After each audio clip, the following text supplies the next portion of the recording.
అందరికీ వందనాలు. ఈరోజు బైబిల్ రీడింగ్లో యోబు గ్రంథము 19వ అధ్యాయము చదువుకుందాం. అంతటా యోబు ఈలాగున ప్రత్యుత్తరం ఇచ్చెను. ఎన్నాళ్ళు మీరు నన్ను బాధింతురు? ఎన్నాళ్ళు మాటల చేత నన్ను నలుగగొట్టుదురు? 10 మారులు మీరు నన్ను నిందించితిరి. సిగ్గులేక మీరు నన్ను బాధించెదరు. నేను తప్పు చేసిన ఎడల నా తప్పు నా మీదకే వచ్చును గదా. మిమ్మును మీరు నా మీద హెచ్చించుకొందురా? నా నేరము నా మీద మీరు మోపుదురా? అలాగైతే దేవుడు నాకు అన్యాయము చేసిననియు తన వలలో నన్ను చిక్కించుకొనెననియు మీరు తెలుసుకొనుడి. నా మీద బలాత్కారము జరుగుచున్నదని నేను మొరపెట్టుచున్నాను గాని నా మొర్ర అంగీకరింపబడదు. సహాయము నిమిత్తము నేను మొరలిడుచున్నాను గాని న్యాయము దొరకదు. నేను దాటలేకుండా ఆయన నా మార్గమునకు కంచెవేసి ఉన్నాడు. నా త్రోవలను చీకటి చేసి ఉన్నాడు. ఆయన నా ఘనతను కొట్టివేసి ఉన్నాడు. తల మీద నుండి నా కిరీటమును తీసివేసి ఉన్నాడు. నలుదిశలు ఆయన నన్ను విరుగగొట్టగా నేను నాశనమైపోతిని. ఒకడు చెట్టును పెళ్లగించినట్లు ఆయన నా నిరీక్షణాధారమును పెళ్లగించెను. ఆయన నా మీద తన కోపమును రగులబెట్టెను. నన్ను తన శత్రువులలో ఒకనిగా ఎంచెను. ఆయన సైనికులు ఏకముగా కూడి వచ్చిరి. వారు నా మీద ముట్టడి దెబ్బలు వేసిరి. నా గుడారము చుట్టూ దిగిరి. ఆయన నా సోదర జనమును నాకు దూరము చేసి ఉన్నాడు. నా నెలవరులు నాకు కేవలము అన్యులైరి. నా బంధువులు నా యొద్దకు రాకయున్నారు. నా ప్రాణ స్నేహితులు నన్ను మరచిపోయి ఉన్నారు. నా ఇంటి దాసదాసీ జనులు నన్ను అన్యునిగా ఎంచెదరు. నేను వారి దృష్టికి పరదేశినై ఉన్నాను. నేను నా పనివాని పిలువగా వాడేమీ పలుకకుండానున్నాడు. నేను వాని బతిమాలవలసి వచ్చెను. నా ఊపిరి నా భార్యకు అసహ్యము. నేను కనిన కుమారులకు నా వాసన అసహ్యము. కింద ఫుట్నోట్లో నా తోడ బుట్టినవారు అని వ్రాయబడి ఉంది. చిన్న పిల్లలు సహా నన్ను తృణీకరించెదరు. నేను లేచుట చూచిన ఎడల బాలురు నా మీద దూషణలు పలికెదరు. నా ప్రాణ స్నేహితులకందరికీ నేను అసహ్యుడనైతిని. నేను ప్రేమించిన వారు నా మీద తిరుగబడి ఉన్నారు. నా ఎముకలు నా చర్మముతోనూ నా మాంసముతోనూ అంటుకొని ఉన్నవి. దంతముల అస్థి చర్మము మాత్రము నాకు మిగిలింపబడి ఉన్నది. దేవుని హస్తము నన్ను మొత్తి ఉన్నది. నా మీద జాలిపడుడి. నా స్నేహితులారా నా మీద జాలిపడుడి. నా శరీర మాంసము పోవుట చాలునను కొనక దేవుడు నన్ను తరుమునట్లుగా మీరెలా నన్ను తరుముదురు? నా మాటలు వ్రాయబడవలెనని నేనెంతో కోరుచున్నాను. అవి గ్రంథములో వ్రాయబడవలెనని నేనెంతో కోరుచున్నాను. అవి ఇనుప పోగరుతో బండ మీద చెక్కబడి సీసముతో నింపబడి నిత్యము నిలుపవలెనని నేనెంతో కోరుచున్నాను. అయితే నా విమోచకుడు సజీవుడనియు తరువాత ఆయన భూమి మీద నిలిచిననియు నేను ఎరుగుదును. ఈలాగు నా చర్మము చీకిపోయిన తరువాత శరీరముతో నేను దేవుని చూచెదను. కింద ఫుట్నోట్లో శరీరము లేనివాడనై అని వ్రాయబడి ఉంది. నా మట్టుకు నేనే చూచెదను, మరి ఎవరునూ కాదు. నేనే కన్నులారా ఆయనను చూచెదను, పరాయి వానిని చూచినట్లు కాదు అని వ్రాయబడి ఉంది కింద 3 నాలో నా అంతరింద్రియములు కృషించి ఉన్నవి. జరిగిన దాని కారణము నాలోనే ఉన్నదనుకొని మేము వానిని ఎట్లు తరిమెదమా అని తలంచిన ఎడల మీరు ఖడ్గమునకు భయపడుడి. తీర్పు కలుగునని మీరు తెలుసుకొనున్నట్లు ఉగ్రతకు తగిన దోషములకు శిక్ష నియమింపబడును. యోబు గ్రంథము 20వ అధ్యాయము చదువుకుందాం. అప్పుడు నయమాతీయుడైన జోఫరు ఈలాగున ప్రత్యుత్తరమిచ్చెను. అలాగున నీవు చెప్పినందుకు నా యందలి ఆతురత తగిన ప్రత్యుత్తరము సిద్ధపరచి ఉన్నది. నాకు అవమానము కలుగజేయు నిందను నేను విన్నందుకు నా మనోవివేకము తగిన ప్రత్యుత్తరము సిద్ధపరచి ఉన్నది. దుష్టులకు విజయము కొద్ది కాలముండును. భక్తిహీనులకు సంతోషము ఒక నిమిషం మాత్రముండును. ఆది నుండి నరులు భూమి మీద నుంచబడిన కాలము మొదలుకొని ఈలాగు జరుగుచున్నదని నీకు తెలియదా? వారి ఘనత ఆకాశమంత ఎత్తుగా పెరిగినను మేఘములంత ఎత్తుగా వారు తలలెత్తినను తమ మలము నశించు రీతిగా వారెన్నటికి నుండకుండా నశించుదురు. వారిని చూచిన వారు వారేమైరని ఎడుగుదురు. కల ఎగసిపోవునట్లు వారు గతించి కనబడకపోవుదురు. రాత్రి స్వప్నము దాటిపోవునట్లు వారు తరిమివేయబడుదురు. వారిని చూచిన కన్ను ఎకను వారిని చూడదు. వారి స్థలమున వారు మరి ఎప్పుడునూ కనబడరు. వారి సంతతి వారు దరిద్రుల దయను వెదకెదరు. వారి చేతులు వారి ఆస్తిని తిరిగి అప్పగించును. వారి ఎముకలలో యవన బలము నిండియుండును గాని అదియు వారితో కూడా మంటిలో పండుకొనును. చెడుతనము వారి నోటికి తీయగా నుండెను. వారు నాలుక క్రింద దాని దాచిపెట్టిరి. దాని పోనీయక భద్రము చేసుకొనిరి. నోట దాని నుంచుకొనిరి. అయినను వారి కడుపులో వారి ఆహారము పులిసిపోవును. అది వారి లోపట నాగుపాముల విషమగును. వారు ధనమును మృంగివేసిరి గాని ఇప్పుడు దానిని మరల కక్కివేయుదురు. వారి కడుపులో నుండి దేవుడు దాని కక్కించును. వారు కట్లపాముల విషమును పీల్చుదురు, నాగుపాము నాలుక వారిని చంపును. ఏరులై పారుచున్న తేనెను వెన్నపూసను చూచి వారు సంతోషింపరు. దేని కొరకు వారు ప్రయాసపడి సంపాదించి ఉండిరో దానిని వారు అనుభవింపక మరల అప్పగించెదరు. వారు సంపాదించిన ఆస్తి కొలది వారికి సంతోషముండదు. వారు బేదలను ముంచి విడిచిపెట్టిన వారు. వారు బలాత్కారము చేత ఒక ఇంటిని ఆక్రమించుకొనినను దానిని కట్టి పూర్తి చేయరు.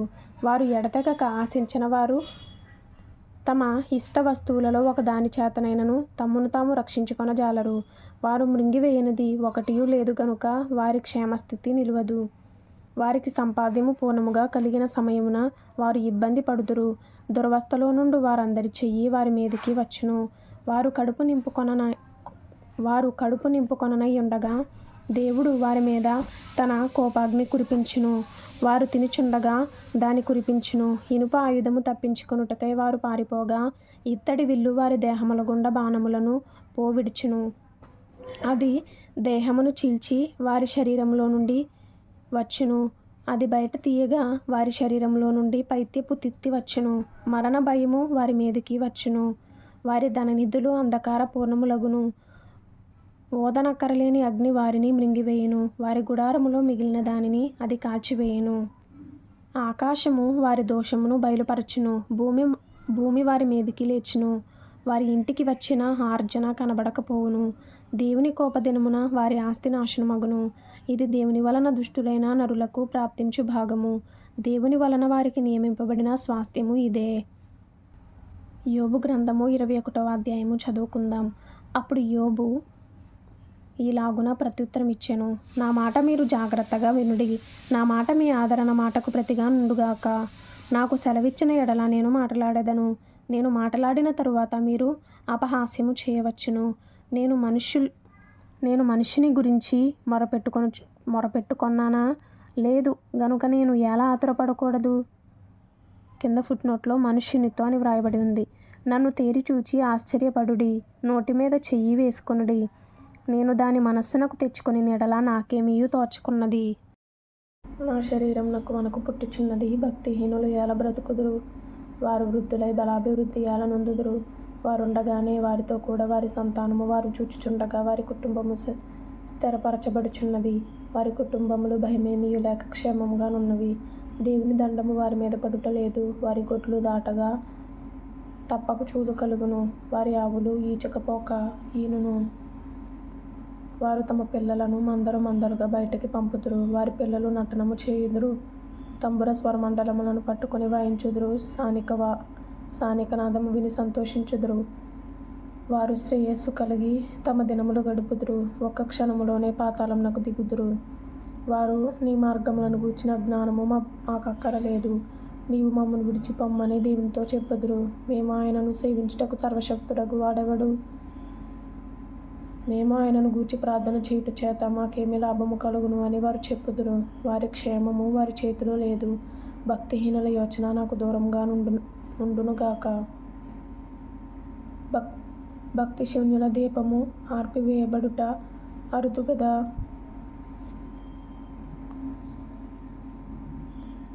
వారి మీదికి ఆపద వచ్చుట బహు అరుదు గదా. వారు తుఫాను ఎదుట కొట్టుకొని పోవు చెత్త వలెను గాలి ఎగరగొట్టు పొట్టు వలెను ఉండునట్లు ఆయన కోపపడి వారికి వేదనలు నియమించుట అరుదు గదా. వారి పిల్లల మీద మోపుటకై దేవుడు వారి పాపమును దాచిపెట్టునేమో అని మీరు చెప్పుచున్నారు. చేసిన వారు దానిని అనుభవించినట్లు ఆయన వారికే ప్రతిఫలమిచ్చునుగాక. వారే కన్నులారా తమ నాశనము చూతురుగాక. సర్వశక్తుడగు దేవుని కోపాగ్నిని వారు త్రాగుదురుగాక. తమ జీవిత కాలము సమాప్తమైన తరువాత తాము పోయిన తరువాత తమ ఇంటి మీద వారికి చింత ఏమి? ఎవడైనను దేవునికి జ్ఞానము నేర్పున పరలోకవాసులకు ఆయన తీర్పు తీర్చును గదా. ఒకడు తన కడవలలో పాలు నిండి ఉండగను తన ఎముకలలో మూలుగా బలిసి ఉండగను సంపూర్ణ సౌఖ్యమును నెమ్మదియును కలిగి నిండు ఆయుష్యముతో మృతి నొందును. వేరొకడు ఎన్నడును క్షేమమను దాని నెరుగక మనోదుఃఖము గలవాడై మృతి నొందును. వారు సమానముగా మంటిలో పండుకొందురు. పురుగులు వారిద్దరిని కప్పును. మీ తలంపులు నేను ఎరుగుదును. మీరు నా మీద అన్యాయముగా పన్నుచున్న పన్నాగములు నాకు తెలిసినవి. అధిపతుల మందిరము ఎక్కడనున్నది? భక్తిహీనులు నివసించిన గుడారము ఎక్కడ ఉన్నది అని మీరడుగుచున్నారే. దేశమున సంచరించు వారిని మీరడగలేదా? వారు తెలియజేసిన సంగతులు మీరు గుర్తుపట్టలేదా?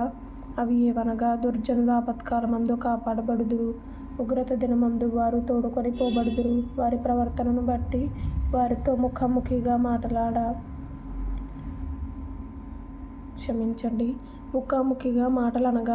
మాటలనగలవాడెవడు? వారు చేసిన దానిని బట్టి వారికి ప్రతీకారము చేయువాడెవడు? వారు సమాధికి తీయబడుదురు, సమాధి శ్రద్ధగా కావలి కాయబడును. పల్లములోని మంటి పెళ్ళలు వారికి ఇంపుగానున్నవి, మనుషులందరూ వారి వెంబడి పోవుదురు. అలాగుననే లెక్కలేనంత మంది వారికి ముందుగా పోయిరి. మీరు చెప్పు ప్రత్యుత్తరములు నమ్మదగినవి కావు. ఇట్టి నిరర్థకమైన మాటలతో మీరెలాగు నన్ను ఓదార్చజూచెదరు? 1 సంవత్సరంలోపు బైబిల్ పూర్తి చేయాలి అనే ఆశ కలిగిన వారు ఫాలో చేయండి, లైక్ చేయండి, షేర్ చేయండి, సబ్స్క్రైబ్ చేసుకోండి. ప్రభు మీకు తోడైండును గాక. Amen. Thank you for watching.